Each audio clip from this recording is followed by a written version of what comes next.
Yeah, alright, nkuko mubizi ni Chapa TV nk'ibisanzwe. So uyu munsi turacyari kumwe n'amahungu wanyu Stana Boy. So twateguye kuri content ivuga ngo ese kuza mu mujyi niko kubona amafaranga. Nyine twarebye mu cyaro ukuntu ibintu biba bimeze, usanga urubyiruko rwose rwasaringa Kigali.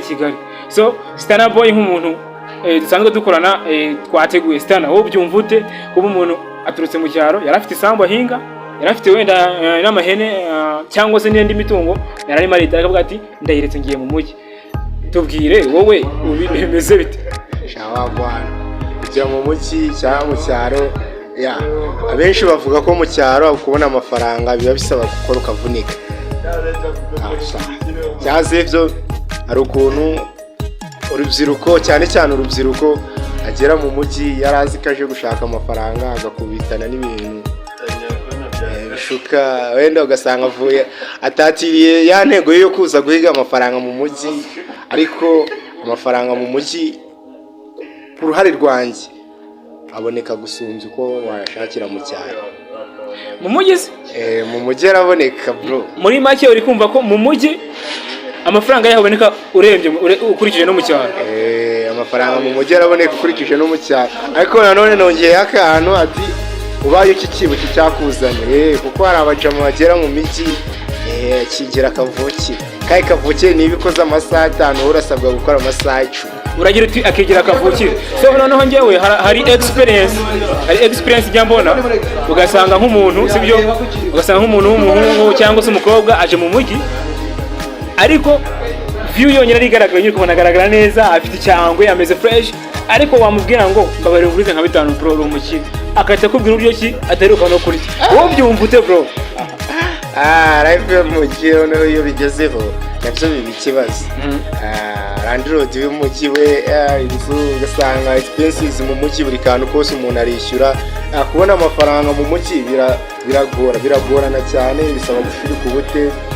Hari igihe usanga nyine ari umukobwa nk'uko bivuze akora n'iki, usanga amafaranga ahembwa na spending wenda usanga bijya kungana, gusavinga wenda ari minimum byatanje. Ariko uratinda ariko ukayabona ariko ukayabona. Okay. So harakandi kantu nabonye kuba jama b'Kigali, ugasanga avuye mu cyaro yasubirayo ngo atashye agiye kubasura, ugasanga yakabije ya drippings ibintu byose. Bamubwira ngo grand frère hari experience igeze kumbaho, umujama twabanaga wabaga mu cyaro. So nageze mu mujyi ntamenye, naramubwira ati bimeze bite nsa none se waza kugusura akaba ariho ndara kureba nyuma mu mujyi byangize gucyangana n'icyo nyine nagize ikibazo ndahatinda bro. Telefone nyuma y'imiti 5 yahise ayikuraho, yagira uti buriya bintu biba biri fair. Nongeye kumubwira ambwira ati nyine ngo mani ngufone yari yanzimanye, ndibaza mani gute umuntu wo mu mujyi tubona ko yagafashe ataba kushaka no kwereka ahantu abo bimeze bite. Ezo bazita lenge z'umujyi. Iyo ugeze mu mujyi hari imico, burabizi ko bavuga ngo buri gahugu n'umuco wako. Hari imico uhasanga, hari ibintu byinshi biba bitandukanye n'ibyo mu cyaro ubujemo, ugahigwe hinduka kwa kuntu uvuga ati sinkikibuka gufata isuka kaye mu cyaro ariko kaziba. Nizera ko biza wanahiraga wanajyaga mu gishanga guhinga. Ati ngiye rwose sinzi nuko isuka bayita mu Kinyarwanda. Ati ibyo bintu se barabibunda bizi, agategira kavukire muri make, agategira kavukire Kigali. Rero nako niko kantu kagiye kanadukoraho. Ugasanga umujama yigize kavukire ibyana n'iki atangiye kubyiyahuramo, ntaragira nawageza wenda abunye 10,000 kuri konte cya veni dutangiye kuza buri kwezi, agahita yumva imbari zirenze, yatangira kuzimenya, yatangira kumenya icyana gishyashya cyaje mu mujyi. Urumva rero ako kantu niko kajya katwica nk'urubyiruko tuza mutayo. Okay, noneho wewe nkawe umaze kubimenya, so ufashe uhe mwanzo. Alright, nkuko mubizi, so ni Chapa TV ni televiziyo nshyashya igiye kuzajya ikorera online.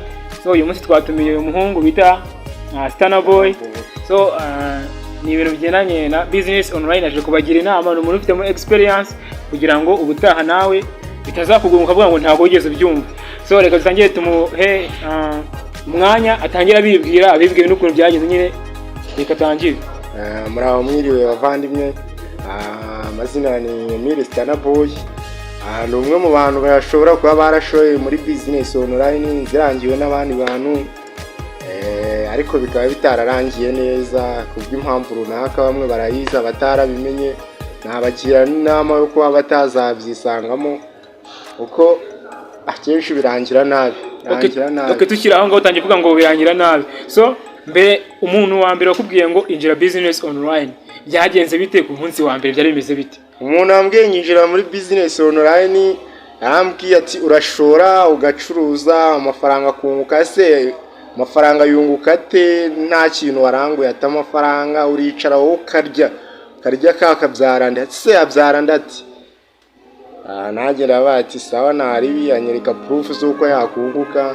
Bivuze ngo webanje kukwereka se ko yariye, yabanje kukwereka byagenze bite kugira ngo uvuge ngo ngenge ufata amafaranga arenga 100,000 nishyira unyohereze umuntu ntazi? Ni gute byagenze? Abantu bagiyemo mbere bajyaga bayabona, receipt bajyaga bazi. Hanyuma se wowe so ni iyihe nama wagira urubyiruko muri rurishora muri izi business n'abandi bagenzi n'abandi bifuza kuba bazikora? Business online nicyo nababwira ko zivuka buri munsi, amasikamu izizewe, gusa ko byagenda kose abatangiye bashobora kubona amayaba ariko abagiyemo nyuma barahomba. Bivuze ngo ni scam? Ni scam, nabagira inama yo kuba batabyishoramo. Ukirone se nko hari nk'abantu twari twumva ngo biyahuye kubera biriya bintu, ese koko nibyo cyangwa nk'umuntu wari ubirimo nibyo bariyahuye cyangwa ngo biyahuye? Bariyahuraga, bajyaga biyahura. Nk'uko hari umugenzi wanjye nzi wari warashoyemo turuwasa zishya atabikuje na rimwe, uwo nguwo amaze iminsi nawe ahari dari nabi. Hari undi mugenzi wanjye ubu ngubu nawe byagenze nabi, hanyuma yaragurije. Okay, hanyuma se bwa mbere nyine wumva ngo byafunze, wewe wumvisha ari byo cyangwa wumvishe? Tubwire kuno. Ngiye nabanje gutekereza ku mafaranga yanjye ahiye. Bigeze nyuma nkajya nirirwa nsubira online ndeba ko wenda nabona opportunity yo kuyakuraho, kuko ngo byashoboka ko wayakuraho, ariko se website zarafunze, bo barita bafunga nta nubwo wongera kumenya ngo bigeze babaho iyo bashatse kugutwika. Gusa narababaye ariko byararangiye, ubuzima burakomeza. Okay, ntabwo none se nk'ubu ngubu hari nanjye kandi ka business numvishe, nagira ngo wenda babangira inama nk'umuntu ufite experience. Harakongo bita ngo Nova urayizi wowe? Nawe se nawe ushaka gukira udakoze? Yego nyine ntawe urabizi unawanga amafaranga mu yandi, ariko yabonye nanjye nafaranga nose kabandi bakoze bakayabona gute nge najya. Nawe se tukubwiye ntuwumve wajya ariko nari. Ubwo muri make uranshoye ngo ngende. Arugero hano umuntu akanga akongera ukazamuha na vibe, sibyo? Ni muri make ni zampana mvayo. Ijya kuzikora nzabona. Ariko icyiza ni uko yakwirirwa icyama, kuko bigomba kurangira nabi niyo gahunda. Uko uba warabikoze abavuga ati nimba nawe nshaka kugeraho nzahita mfunga.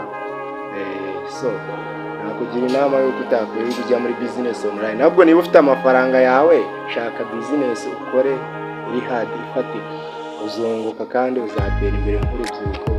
Alright, nkuko mubyumva rero ni umuhungu Stanaboy, gusa hari ibindi bibazo nifuzaga kuba namubaza. Ese Stana uri mu ruriga, uri umunyeshuri, ufite imyaka ingahe niba bitakubangamiye, ese wigahe? Ngiye ndacyari umunyeshuri, ariko n'izindi business yo zibonetse umuntu yakora. Ese wenda wiga ibijyanye n'iki? Ngiye niga iboro bijyanye na biomedical equipment. So niba waba ubizi ni ibikoresho byo ku bitaro, like microscope, kubikoresha. Ese nyuma yo kumva ko uri kwiga biomedical, intego zawe urumva ari izihe? Urumva purpose yawe ari iyihe? Intego yanjye kugeza n'izi saa ntabwo ndamenya target ya nyayo, ariko urubyiruko rabizi hari igihe uhigira henshi. Anytime ushobora kuzakora ibyo wize, ariko nkunda gucuruza tu nk'umuntu wigeze ukura mbikora cyane, gucuruza ibintu nkunda cyane. Alright, none se ngubu segonderi wayize he?